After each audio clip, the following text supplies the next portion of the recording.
Fala galera, tudo bem? Nós estamos aqui para mais uma aula de Escola Bíblica Dominical e hoje nós vamos trazer uma EBD um pouquinho mais histórica. A gente vai falar um pouquinho mais sobre a história, tudo, arqueologia e alguns argumentos para falar sobre a existência de Jesus. Muitos de vocês já perguntaram, mas Jesus realmente existiu? Quais são as outras provas que não são as bíblicas que comprovam a existência de Jesus? Como as outras pessoas, alguns historiadores, enxergam a figura de Jesus. Então, a gente preparou essa aula aí para vocês. É bem introdutória, tudo, são só alguns conceitos, algumas citações, mas eu tenho certeza que vai ajudar muito vocês.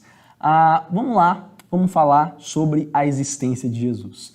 Jesus é uma pessoa, é claro, ele é o Filho de Deus, é uma pessoa também, mas ele é uma figura histórica muito importante, porque ele foi um homem único em toda a história. Ele dividiu a história em antes e depois. A gente tem antes de Cristo e depois de Cristo. Algumas religiões consideram Jesus extremamente importante, como se fosse uma alma iluminada. Ele é um influenciador de gerações. Hoje, 2000 anos depois de sua existência, a gente ainda está aqui, baseado nas ideias dele, acreditando no que ele disse. Então ele é uma figura histórica muito importante.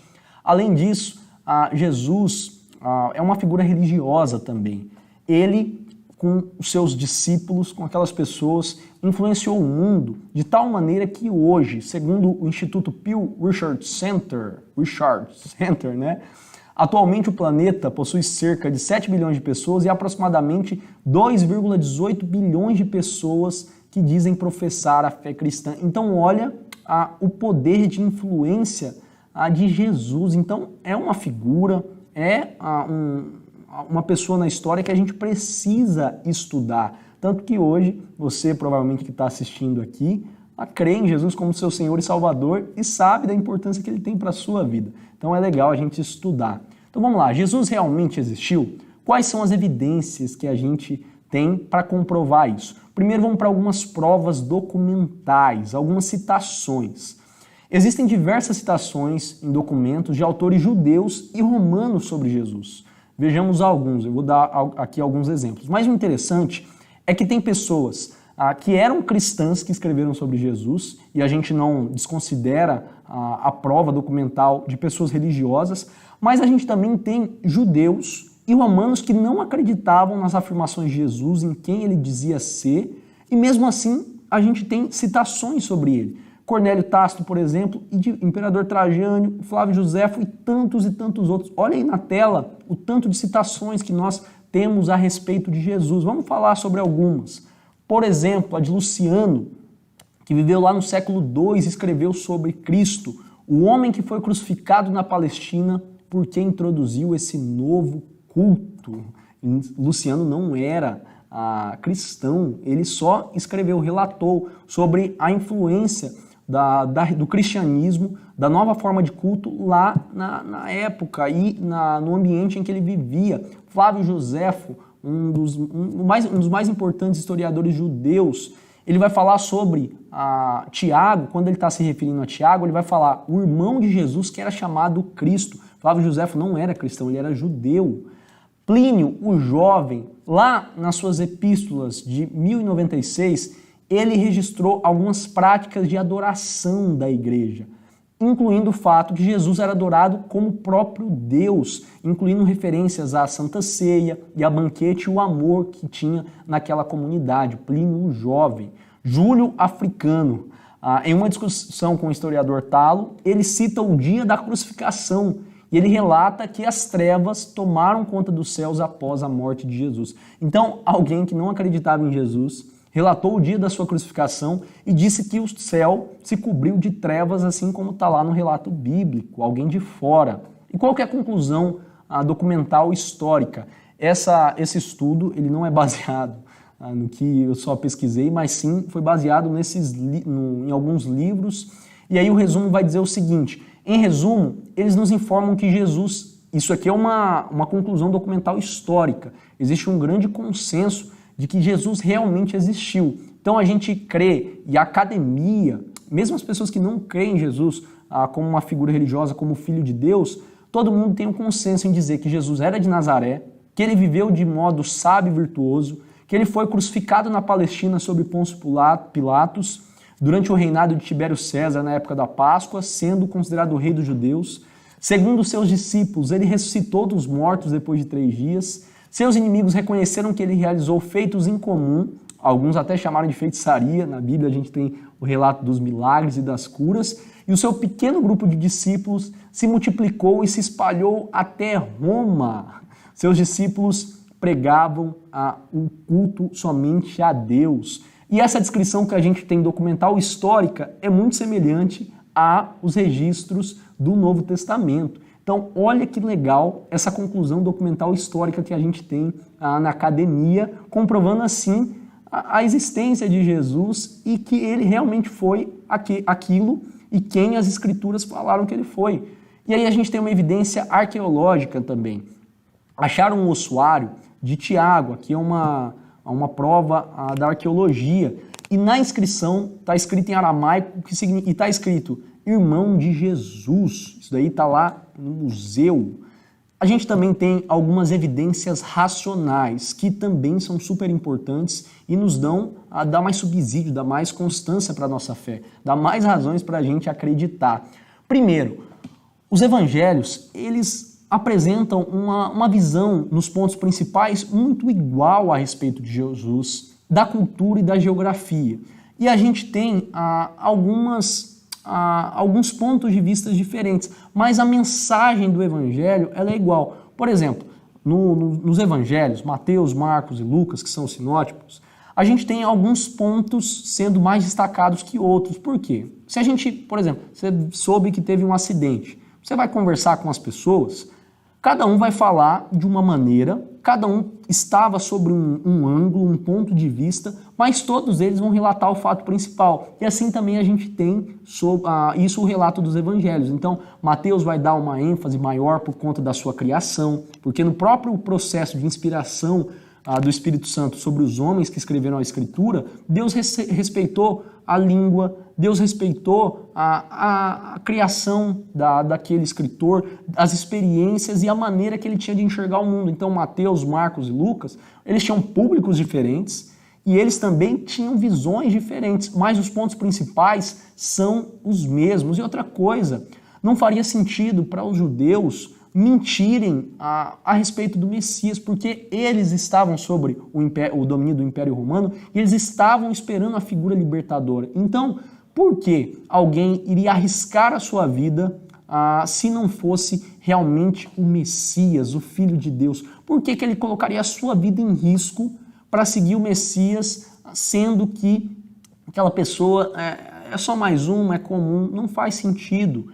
Outra coisa, como que uma mentira consegue se sustentar por tanto tempo? Por que mesmo os discípulos de Cristo, sendo mortos, espoliados, eles sendo esmagados, torturados, mesmo assim eles não negaram aquela mentira? Porque a experiência que eles tiveram com Cristo foi tão profunda, foi tão verdadeira, foi tão fantástica, foi tão real, que eles decidiram entregar as vidas deles, assim como nós ainda hoje. A gente tem uma experiência com Cristo e a gente sabe que é real e a gente está disposto a dar a nossa própria vida, para perder a nossa vida nesse mundo, para ganhar. Ó a morte dos seguidores de Cristo. Eu pergunto para você, do que adianta você viver por uma mentira, viver por uma causa, e essa causa te trazer tanta dor e tanto sofrimento? Se não for o próprio Filho de Deus, se não for uma causa tão maravilhosa, tão sublime, não vale a pena. E olha a morte dos seguidores de Jesus. André foi crucificado em forma de X, Bartolomeu foi torturado, tiraram a pele, Filipe foi crucificado de cabeça para baixo, Judas foi morto, não, os Iscariotes, Judas foi morto a golpes de machado, e aqui tem outras, Mateus decapitado, Tiago decapitado, Tiago apedrejado, Tomé alvejado por lanças, Pedro crucificado de cabeça para baixo. Mesmo que alguns relatos a gente não tenha plena certeza, uma coisa a gente tem a convicção, que todos eles sofreram por conta da fé em Cristo Jesus. E por quanto tempo uma mentira se sustenta? Nós também temos a evidência religiosa, ou seja, a Bíblia.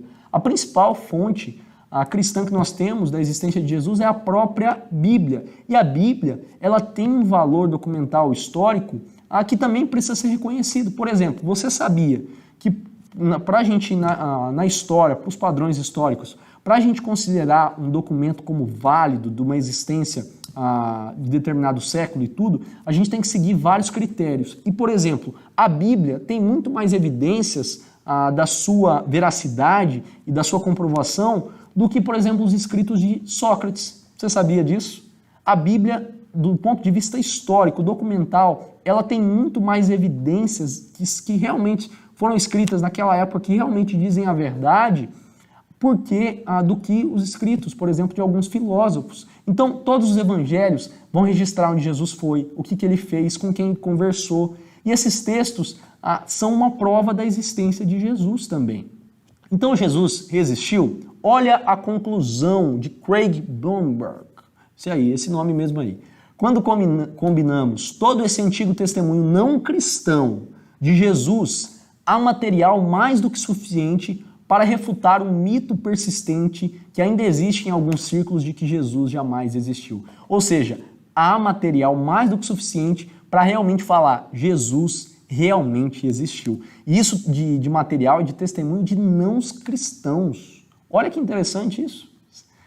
Vamos lá, vamos falar sobre uma curiosidade aqui, bem legal aqui, só para descontrair um pouquinho. A imagem de Jesus, como que Jesus era?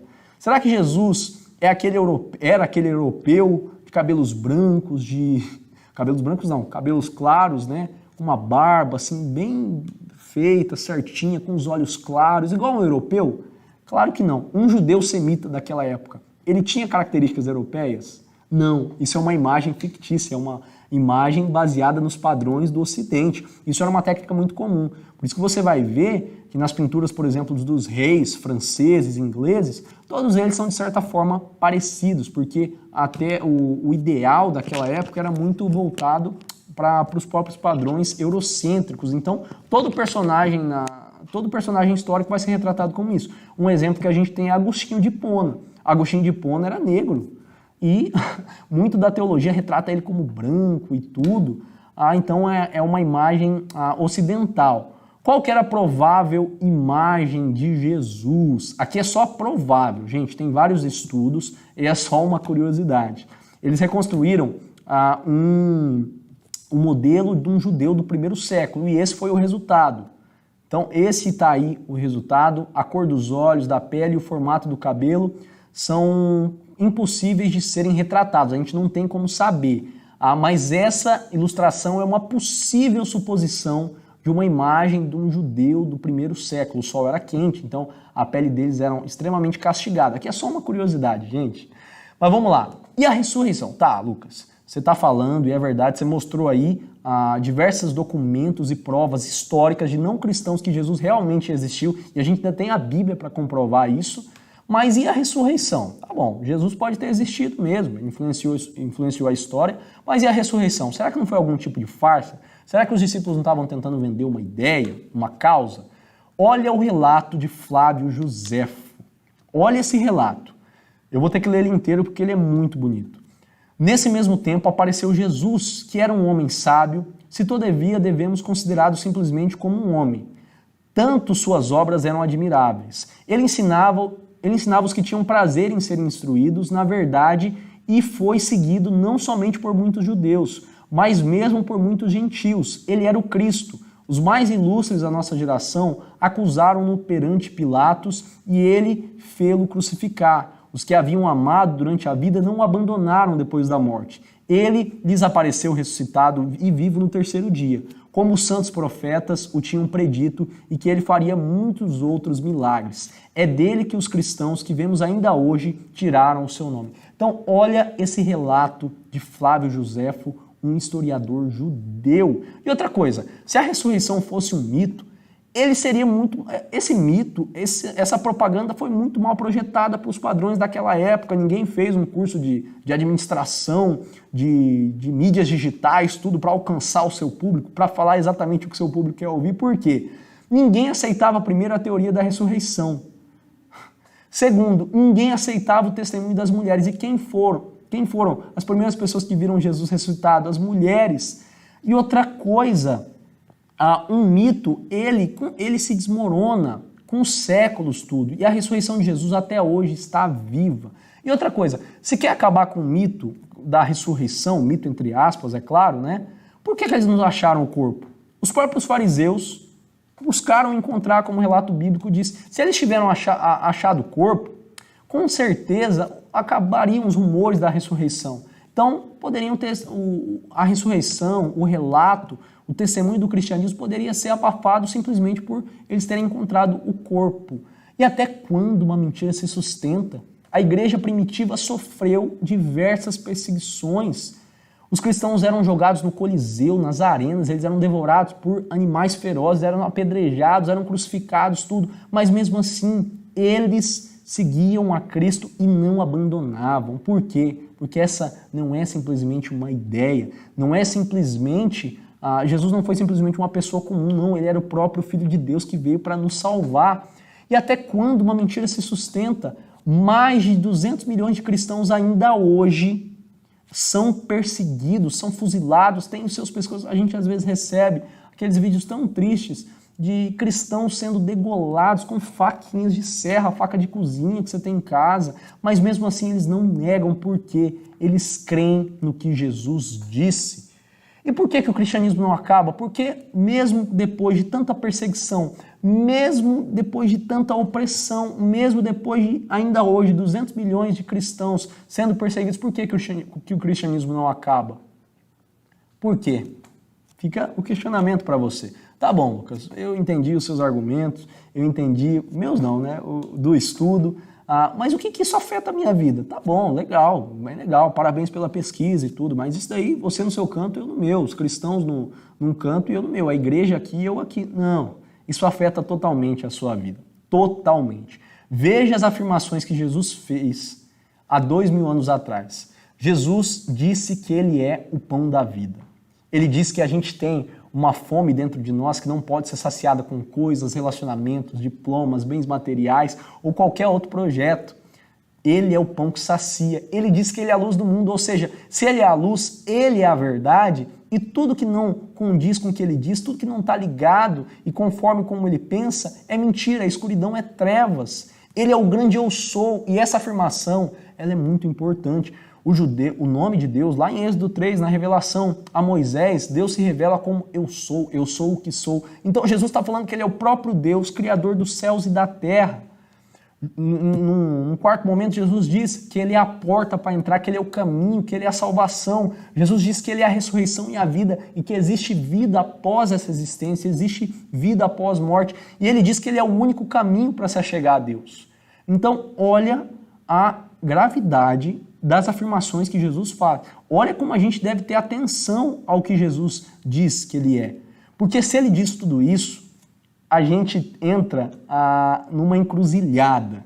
E esse dilema é fantástico, ele é de C.S. Lewis, e a gente só tem duas opções em relação à pessoa de Jesus. Ou ele era um louco, um megalomaníaco, enganador, ou ele realmente é o que ele dizia ser. Ele é. Ou ele é um louco, que veio aqui, um baderneiro, tudo um profeta, um agitador, ou ele realmente era a encarnação do Filho de Deus, ele era o Criador de todas as coisas, o Senhor sobre tudo e todos, e ele é o único caminho para ter salvação, para se livrar da condenação, e ele é o nosso Salvador. Então isso é muito importante, afeta totalmente. Então eu deixo o questionamento para você. O que Jesus é para você? É só uma figura histórica? É só uma figura religiosa? Ou ele é o seu Senhor e o seu Salvador? E as afirmações dele falam ao seu coração, você tem aquela fome que só o pão da vida pode te alimentar, pode saciar, você realmente vê que o mundo está em escuridão. Cara, olha, observe o mundo, as guerras, a fome, essa pandemia, o ódio e tantas outras coisas, o racismo, e você enxerga o mundo como uma grande escuridão e você olha para Cristo e vê a luz. O que Jesus é para você? O último slide de hoje fala o que a mensagem da cruz representa para você. 1 Coríntios 1,18 diz, porque a palavra da cruz é loucura para os que se perdem, mas para nós que somos salvos é o poder de Deus. As palavras de Jesus há 2000 anos atrás ainda são atuais, vivas, verdadeiras e falam profundamente ao nosso coração. E nós nos rendemos a Ele, confessamos Ele como nosso Senhor e Salvador e cremos que Ele é o pão, Ele é a luz, Ele é a porta, Ele é a ressurreição, Ele é a vida, Ele é real e ainda hoje Ele intercede por nós e nós sabemos que um dia Ele voltará para buscar os seus. quem é Jesus para você e o que a mensagem da cruz representa para você, tá bom? Essa foi a EBD de hoje e até a próxima.